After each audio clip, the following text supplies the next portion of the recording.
let's get to this next one on Worst Take. It's our guys from 7 p.m. into Brooklyn. I thought Melo and Shump really went in on this episode. I really enjoyed this episode. So we're going to take our time with this one. And I got a couple of sound bites that I want to react to here on this show because I thought this one was really good. So let's get to 7 p.m. in Brooklyn. This is Melo and Shump on the Knicks firing Tom Thibodeau. This is first up. Melo and Shump. Here we go. Man, I've been dying to hear both of y'all thoughts on this because we haven't even spoke. I don't even think I texted you about Tibbs since it happened. I've just been waiting to get to this point right here. Do you think the Knicks overreacted? No. By firing Tom Thibodeau after one of the best seasons in franchise history? No. And is a coach like y'all former teammate, Jason Kidd, the right replacement? To answer the first question, no. And I say that meaning everybody else think that just happened overnight. That ain't just happened overnight. That's been the part of the conversation behind the scenes going on. That time during the regular season. And you're analyzing, really scouting Tibbs. The 0-10 record on against top teams. Whatever it all is, that he was stuff. under a microscope for a period of time. So it didn't just happen. Okay. Now you start talking about Tibbs, and let's big Tibbs up for a minute. Of course. Tibbs is an unbelievable coach. One of the greatest basketball minds that this game has ever seen when it comes to strategy, X's and O's, the way he studies the game, the way he coaches the game, right? Let's get that out the way. It's like a peak, right? Because what adjustments are you going to make from here on out? You're going to get us here, but what adjustments are you willing to make? What adjustments are you going to make to get it over the hump, to get us over the hump, right? Your bench is a major issue, but everybody knows that. It ain't like this just happened. All right, so let's pause that right there before he gets into the bench part. I agree with Melo. You know, a lot of people felt like the Tibbs ouster was just like a knee-jerk thing. No. This had kind of been building up over time. We talked about this a couple times on the show. A few years into his tenure with the Knicks, there was some rumblings about the team not being unhappy about Tibbs. During the season, there were some rumblings, and then into the playoffs, there were some rumblings. You know, the Mikal Bridges situation, complaining about the minutes, not using the bench, the flare-up with Josh Hart, the constant miscommunications between this team, especially on the defensive end. OG and Cat getting into it in the playoffs. There was a clear divide with this team, and it was clear that they were no longer buying into his message. And Melo, as a player, as a superstar, as a Hall of Famer, he saw it. He knows it. He's seen coaches come and go. So who else but Melo to opine on this? Now, they went in. Him and Shump went in. So here's the next part with Melo on the Knicks autopsy. Here we go.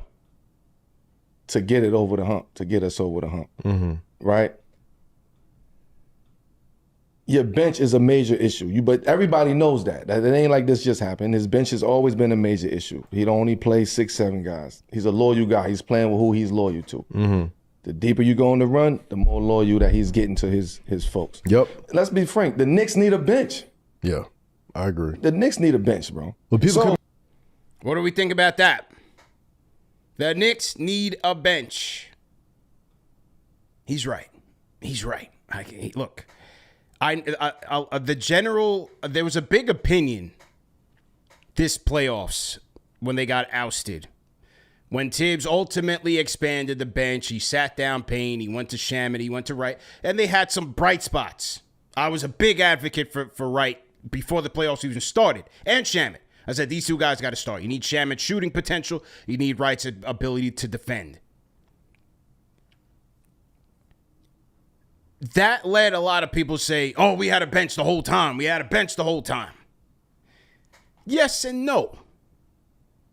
Yes, those guys were capable. Those guys provided a lift. But you still need more. Two things can be true at the same time. You still need more.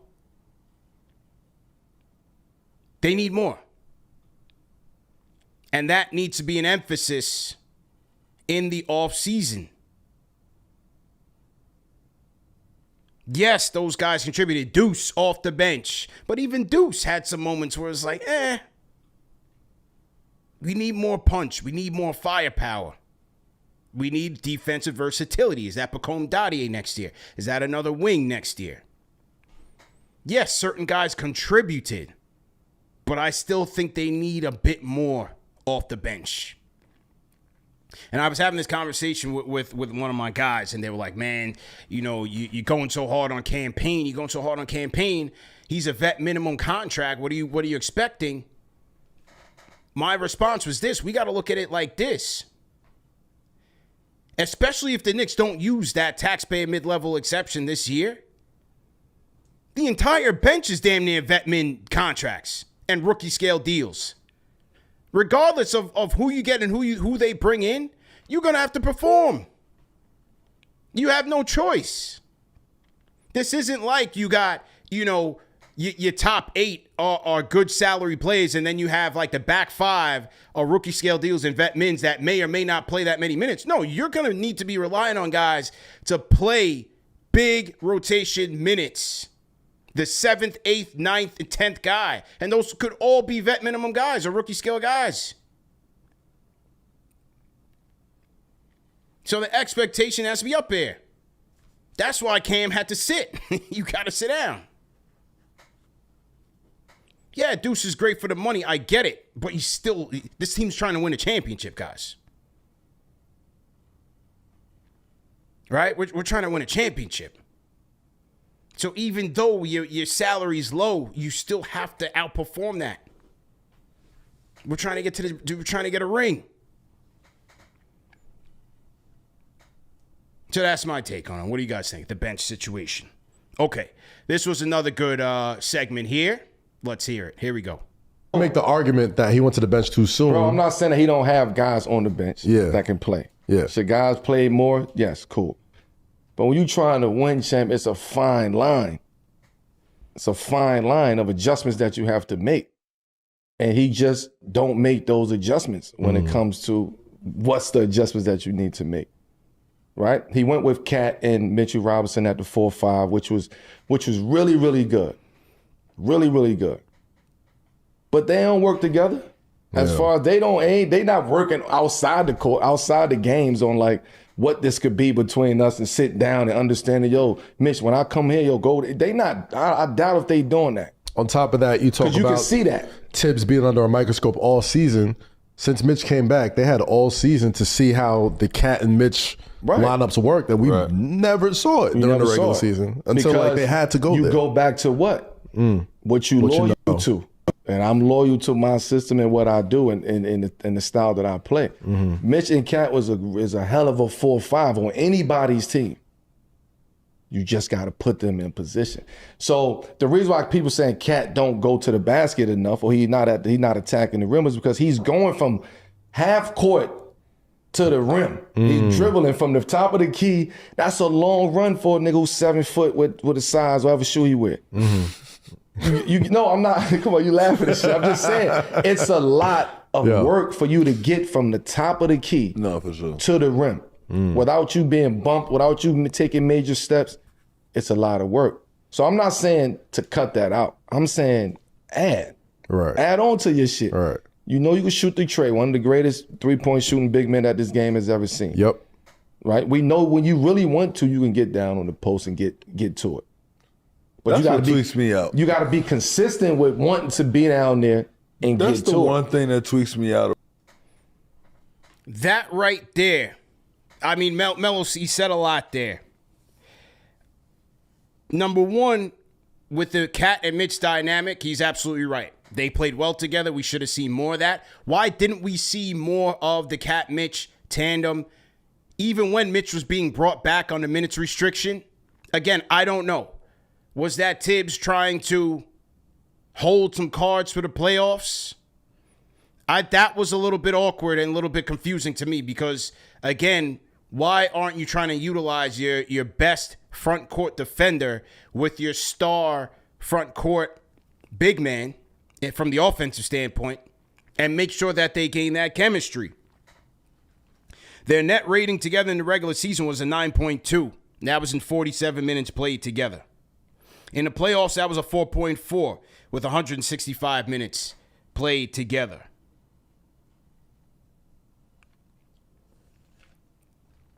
I thought we should have saw more of that. But what Melo is also talking about here is for Cat, the challenge for Cat to think the game. Can he do that? That, to me, is what separates good NBA players to all-stars to superstars to God mode. How do you think the game? Are you getting in that gym with JB, with Mitch, and figuring out how to take advantage with the talent that you have? I thought Melo was absolutely on point there. And the point that he made about Cat taking off from the top of the key, that is the most cringe-worthy aspect of his game to me. I cringe every time he does it because, number one, I'm afraid that he's going to hit the deck because once he does, now you're playing 5-on-4 on the defensive side. And like Melo said, you're putting a lot of pressure. This is part of the reason why a lot of people say the Knicks offense, it's always a grind. It's always difficult to score. And it also, to me, underscores the Knicks' need for a two-guard or more athleticism to get to the basket. I said this from the beginning when they put this team together.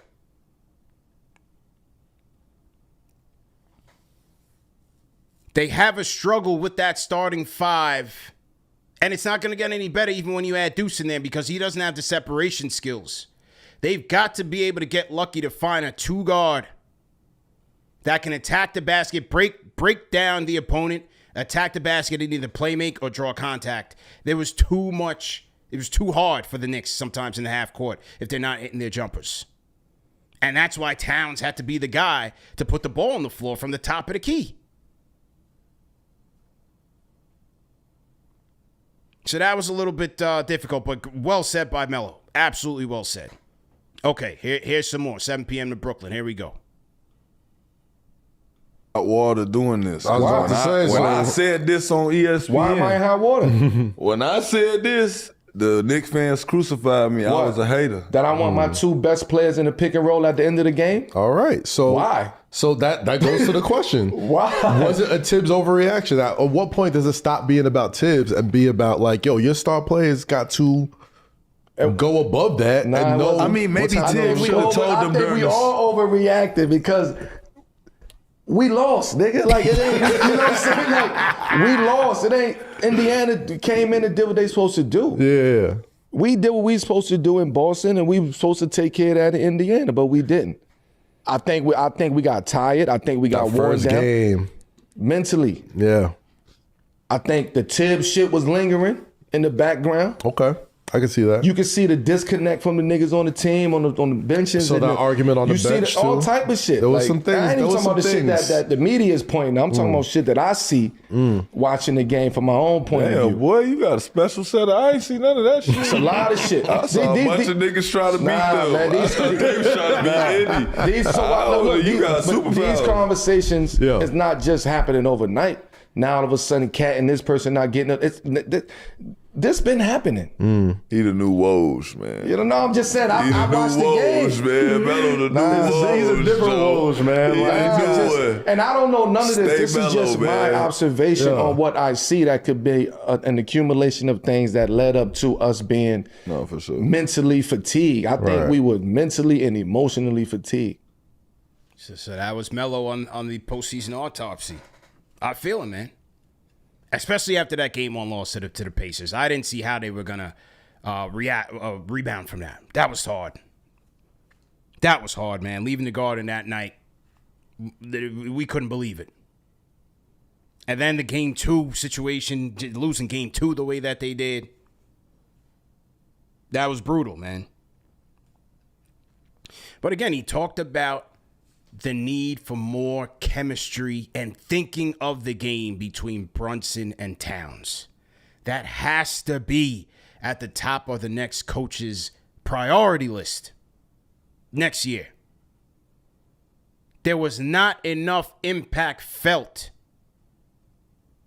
from a 2-man game between those two guys. I refuse to believe that they can't gel offensively together. They're going to have to show that. They should be dominating those mismatches, man. And Melo talks about it. We're going to get to it. They should be dominating those mismatches. Salute to everybody in the chat, man. We in worst take segment of the show. We breaking it down. 7 p.m. to Brooklyn. Let me know your thoughts, man. The 1,000 people on the check-in. Salute to everybody in the chat. We here, we cooking. I thought this was an excellent show. Okay, let's get to my next timestamp. I broke this whole damn thing down, man. I annotated this whole thing. All right, here we go. Let's get to the next point. Here we go. Say based off of what I see with my own eyes. I just didn't think the man coached a bad ball club. Like that was they was good. We lost to a good team. I think that exactly. And I think Jalen Brunson's evolution happens from this loss. So what's his evolution? His evolution is realizing that he's a point guard. Realizing that you don't just get to be Andy on Toy Story, nigga. Like that's what a point guard is. You're Andy on Toy Story. What does this toy do? Bro, we can't ask that man to change. What is this? Like, No. It's not about that. It don't take nothing but 4-5 assists a game to activate these niggas and make them feel like they part of some shit. Understand? It ain't nothing to pitch ahead, run through on the weak side, let a nigga just touch it, look at the rim, feel like he aggressive, even if he giving it back to you, and then you attacking a closeout. Like it got to be less dribbles. And understand why you giving that motherfucker up. I ain't giving this bitch up because I don't want it. I'm definitely getting this bitch back. You feel me? But I'm not finna be wrestling with this nigga and doing the whole game. Yeah, all not season, the whole game, bro. No, because we need you. Yeah. We need you postseason. We need you at the end of the game. Now it's gonna be exhaust the dribble, beat it, beat it. Michael Jackson, nigga, red jacket, beat it for real. Send a nigga home. That's now we need it. Yeah. But it's like shorty, the whole game. You gotta have, Bridges. Sometimes he get lost. Yeah, he get lost. You gotta grab him by the jersey, shorty. I agree. I gotta feed you. I need you to get up. Come here, hand off. Come here, you're making great points. You're making great points. I thought Shump had a great point there. Great point there on Cap. And a point that I've always wondered how he handles that ever since he came here and emerged on the scene. I always talk about, for those of you that watch the show, the balance. How does Cap balance being the scorer that this team desperately needs and the playmaker to make this team better? And mind you, they were running some good offense through Cat earlier in the regular season. When they had it spaced and Cat's at the top of the key, or he's in the pinch post and they had the wings cutting to the basket, they were running some good offense there in the half court through Cat. Next coach, we need to emphasize that a lot more. The one thing you could say when Julius was here was that you had two players with him and Brunson top 10 in double teams drawn. And when Julius was thinking a game, it wouldn't be that often, but when he was thinking a game, he could play make very well. And that was making the team better. So Shump is on the money. How does Cat balance making the team better as a playmaker and getting into scoring bad? Because like he said, in crunch time, that's your time. It's go time. But prior to that, do you go to McCall first? Do you go to OG first? Let them get involved in the offense and then get it back to you off ball when the shot clock is draining, you get into your bag and you make a play. Finest in the chat, his points come too hard.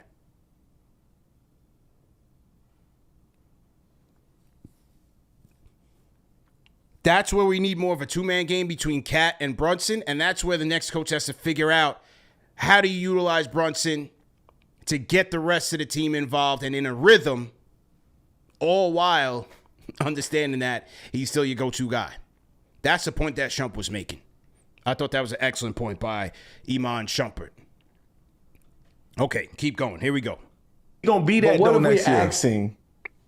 You What if- asking the same what- thing no, every what champion are we- had to go through. No, what if we're at, And see, what another thing that Shump is saying here, mind you, he's got a ring with arguably one of the smartest players to ever play the game in LeBron James. So he understands, because LeBron is that guy that got Shump and JR together when they left the Knicks and put them in positions to succeed. What Shump wants to see the Knicks do is learning from this adversity, learning from these losses and coming together, getting smarter and building more chemistry. asking too much? Then get a point guard in there. No, I'm not Brunson.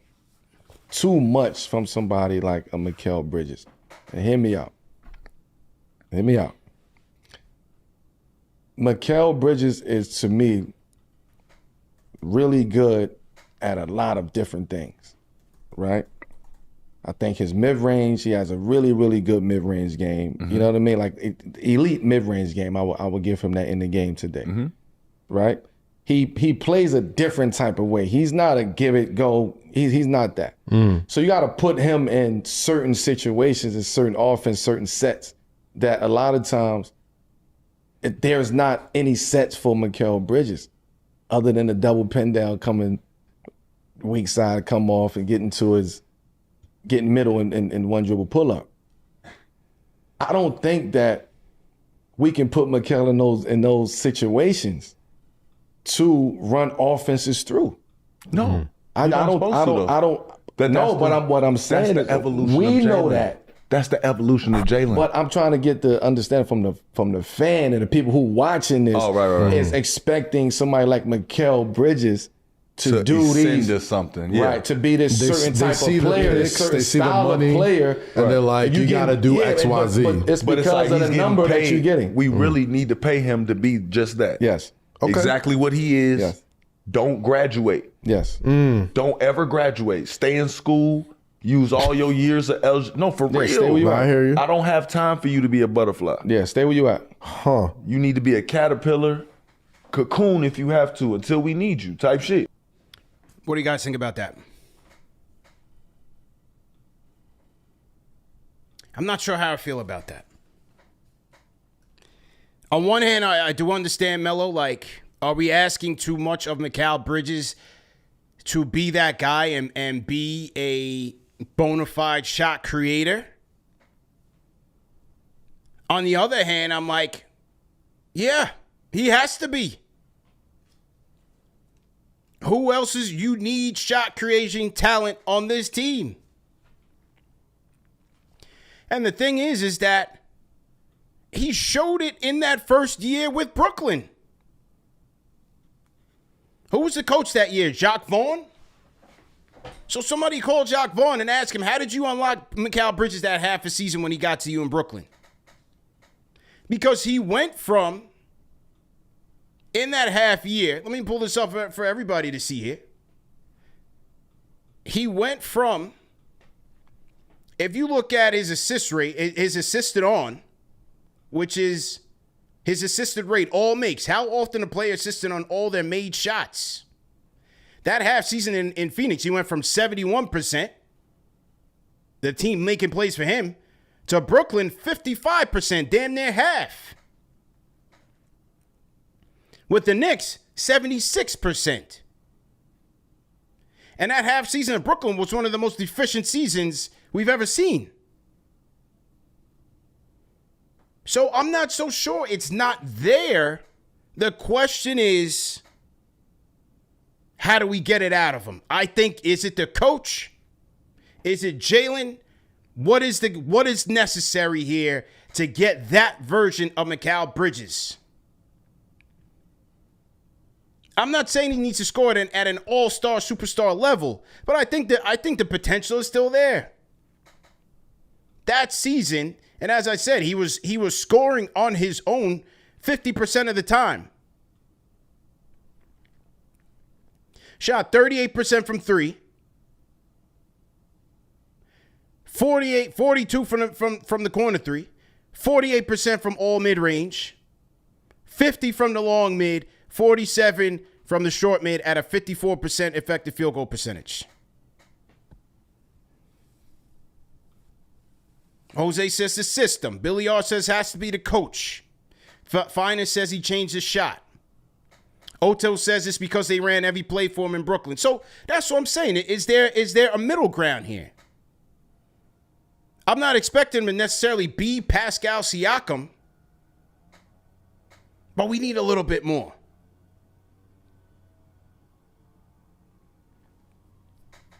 Everyone looks good featured. Well, feature him, Oto. I don't think this team has a choice. If you're going to extend him, which I think he's still going to get extended, and we'll have another show on that. If you're going to extend him, you got to feature him a little bit more.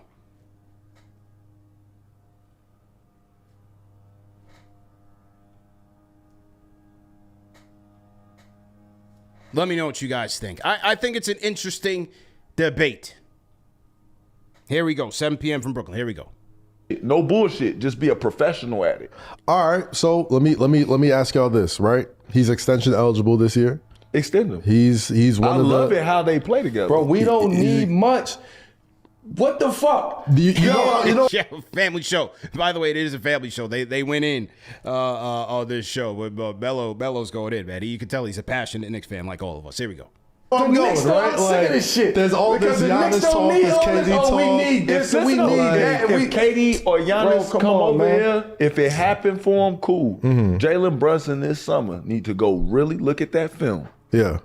and say, I could definitely do it with 12 less dribbles every play. Nah, man. Listen, he could if he got a nigga alongside him who can take that pressure off. Mikal is not taking the pressure off. OG is not taking the pressure off. Cat will take the pressure because he's a shooter, but he's taking the Jalen, pressure off a bit. I'll help you out. Look, We're you know that, missing- Run a pistol action, Jalen. Nah, That's they all run. you do. They run all of that shit. No, listen, Don't check. run. No, they do run a pistol action. But is Carmelo right on that sense? Do we have a guy that can truly take the pressure off of Jalen Brunson? Right now, the guy has to be Karl Anthony Towns. And then at a tertiary level, it's Mikal Bridges. I rock with the dog. I rock with OG, but he's still a guy that you're going to have to set up 9 times out of 10. Yes, he can use his physicality and you know, go to the hole like a bull. And he has a little bit of that in his bag. He'll show you that a little bit. I'm talking about a guy that you can go to night in, night out and know what you're going to get. Cat, Mikal. These are your guys. Omar says, no, we don't. Then we in trouble. But Melo says, hey, we were 2 games away from the chip. We don't need that much. But then he says we need a guy to take pressure off Brunson. So then what is it? Do we have enough here or do we still need more? William Bowman, welcome to the Franchise Channel members.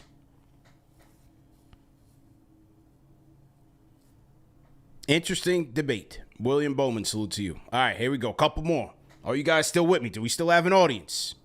We rocking on the lunchtime grind. How many people we got in the chat? 1,300 with me on the chat. Salute. Okay, here goes some more. Here we go. They running the same play. The Knicks don't need none. All that Jalen Brunson got to do shit. Jalen Brunson ain't changing his game, bro. I don't He want him is to what he change is. his game. Hold up, though, champ. Hold up. He need another nigga alongside him that can take the Always pressure off another him. nigga. Okay. Who? Why is always got to be Take another what pressure nigga? off? Is it scoring pressure? Is it handling the ball, running the Because team? it have to be another nigga star. To What is handle it? the ball, you Because- saying? Yeah, Jalen Brunson always thrive when he got another nigga alongside him. Of course. That's what I said before. I said, then get a point guard.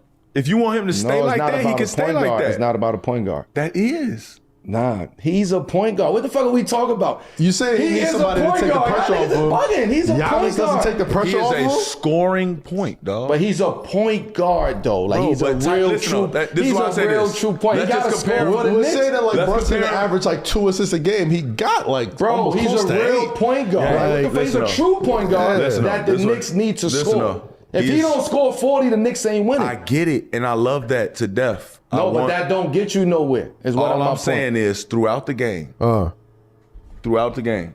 somebody Who? has to be looking out for these other niggas getting Who, on. bro? Who? That's what I said. Either it's got to be Jalen. We're not speed fooling these. We're not spoon feeding But I'm these saying niggas. you don't need. This is what I don't like about the Nick conversations. It's always you need a new nigga, another nigga. I said we Somebody do. gotta- What Is you it mean? strategy We or do need one. philosophy, What you though? talking about? Game, We need Is it one. strategy or philosophy? every year, No, the we don't need a progression of star. We player. need a new. We need Every a, year, the man, progression listen. of player has to go up. They have to see how they lost. I'm not saying go and get a add something to- superstar. I'm not saying that. He need somebody else who can relieve that as a guard. Another guard who can relieve that shit. The way like coming off the bench. way that Halliburton got Nembhard. Okay. He need a Nembhard on his team. That's hard to cool. find. He need Hard a- is he not need a a reserve. Nembhard. I hear what you're saying. I get what you're saying. Type of player. You know he need a pass first point guard. Mikal Bridges is not a Nembhard type of guard.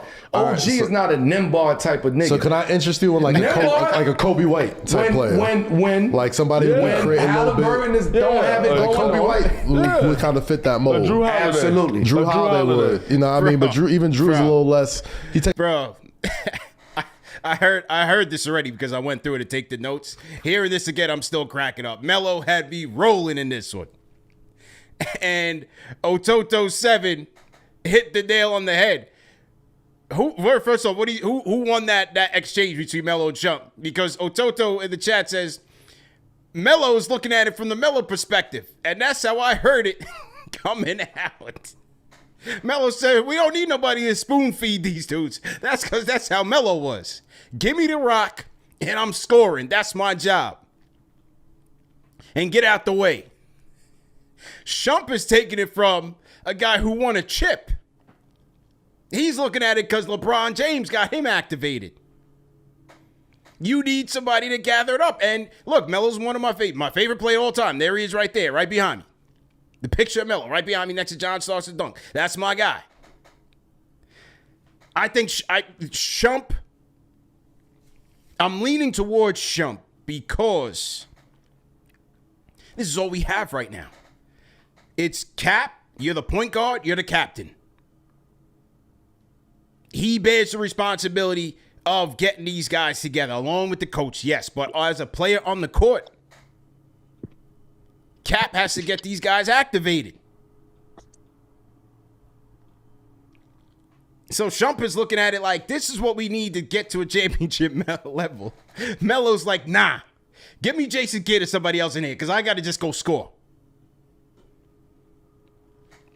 He said Nembhard.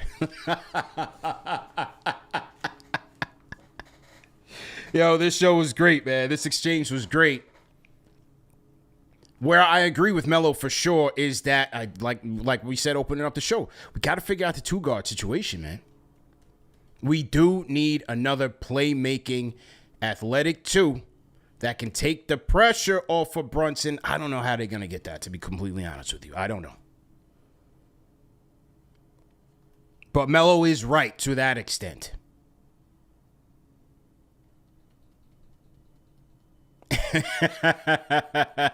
George Jones said we need a Nembhard. But he is right, though. You know, you look at how Indiana utilizes Nembhard with Halliburton, McConnell, like they have multiple ball handlers, multiple playmakers, multiple shot creators, where if Halliburton, look at last night, prime example, Halliburton wasn't even on fire like that. But McConnell was roasting. Nembhard had his moments. The Siakam had his moments. So he is right in that regard. And we're going to do the NBA report. We'll do our Game 6 recap with Dexter Henry later on today around 3:30 p.m. Eastern time. So make sure you guys tap into that. My man said Nembard. All right, where else are we here? There's a couple more here. If we still, are you still with me? Are you still with me in the chat, man? A couple more here. Salute to everybody in the chat. We'll get to some calls in a bit. Here we go. I totally get the progression of the team. You know what I'm saying? But as Jalen Brunson and Cat look at the film this summer, I need them to understand that even with all of what we said, you still could have won. You still should have won. Of course. Still should have won. That's what was wild about it. Y'all from behind, boss. Y'all, it's a lot of shit against y'all that y'all might have fucked up, and you still should have won. Like, that's what everybody looking at. They like, we still should have won. And then you say, why should we have won? And this is why I say, and this is why I was saying what I said back then when I said it's not dangerous enough yet. Because it's what Melo said. They not doing that yet, where it's like, hey, bro, we done ran this 3-4 times. We running what Tibbs say or whatever the new coach is going to be. We running what they saying. But you know at the end of the play, it's going to be me and you. All bets off. What do you want? Because Tibbs don't trust it in the stretch. Without a doubt. He don't trust it. So you know what I'm going to down this stretch? Number 11. Who I'm loyal to. And I'm loyal to, I know what I'm getting from this. That's why I know what I'm getting from this. That's why it's not no emphasis on. You cool with the fire. I'm cool with the fire. Right. That's why there's no emphasis on what Cat said. And there's no disrespect to Tibbs. There's no disrespect to Tibbs. That's just his style. I'm going with what I'm loyal to do. If this right here is not giving me what I need in this moment, I'm resorting. Go ahead. Go. You take me home. Who the guy, 7? JB's the guy. No, I mean the coach. Again, that's what they're talking about. Can they level up as an all-star, all-NBA tandem to take over these games in crunch time? They should, man. It just was not there. And as they said, even with all the flaws, they should have been the one that's in the finals. These are the pains. These are the growing pains. These are the lessons learned that they're going to have to endure. They should have been in the finals.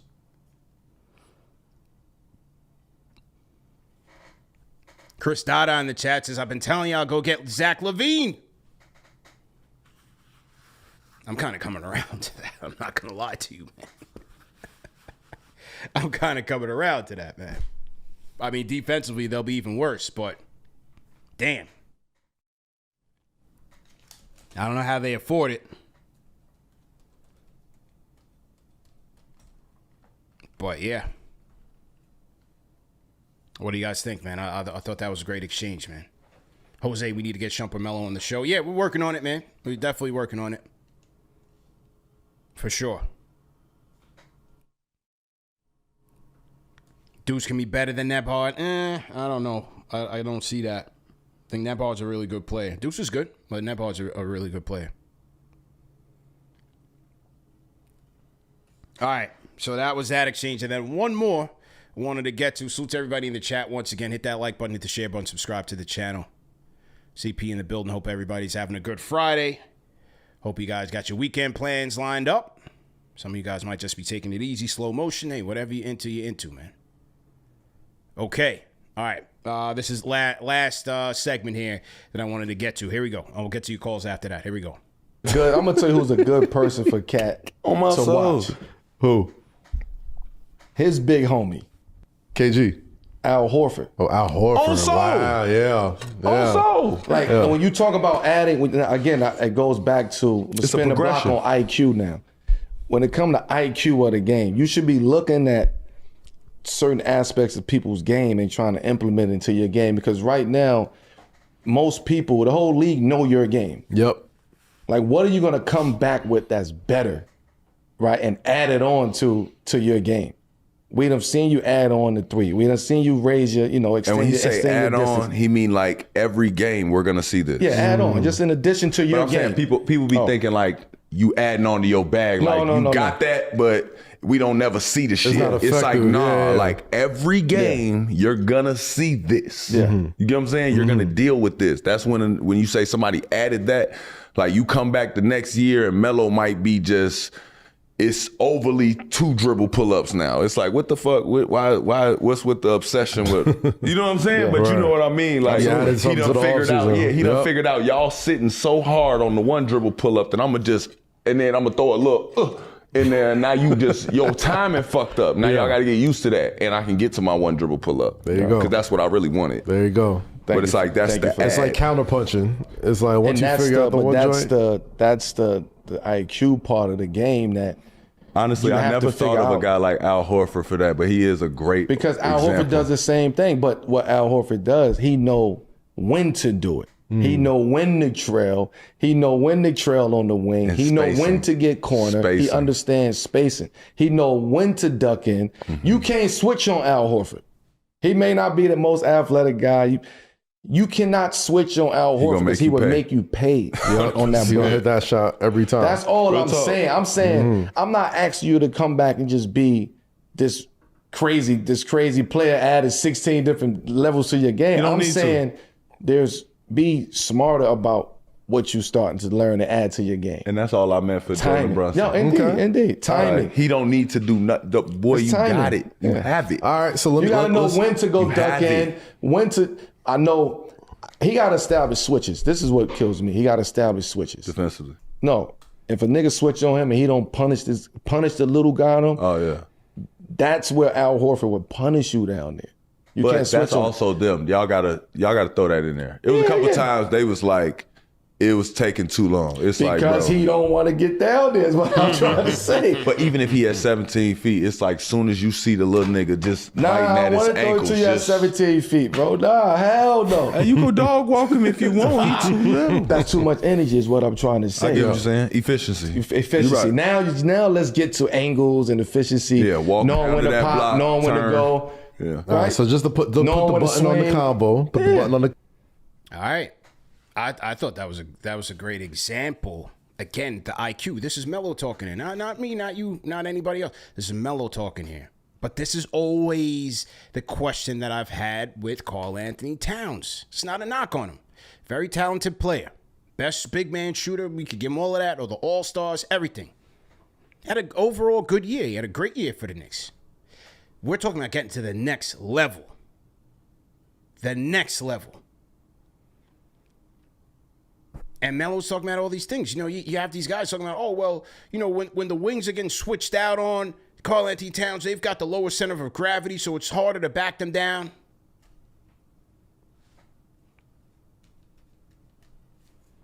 I'm not going for that. Destroy the switches, destroy the mismatches. But it's also, like Melo said, does he want to do that? Does he want to put in that work? It takes a physical toll on you. You know, I'm not going to sit here and just be like, oh, man, I'm sitting from my couch. Like, man, you got to be bodying these guys. It takes work. It's hard work.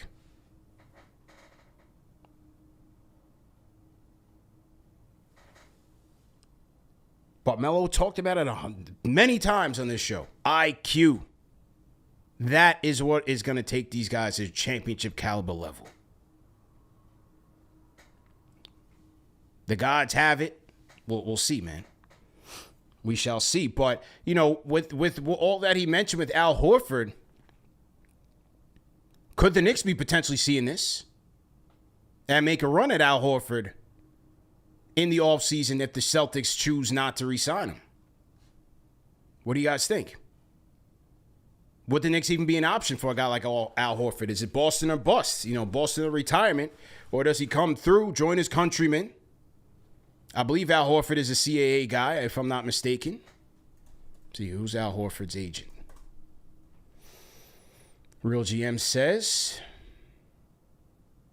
Oh, Jason Glushan. That's Glushan Sports. All right, so not CAA, but not a deal breaker.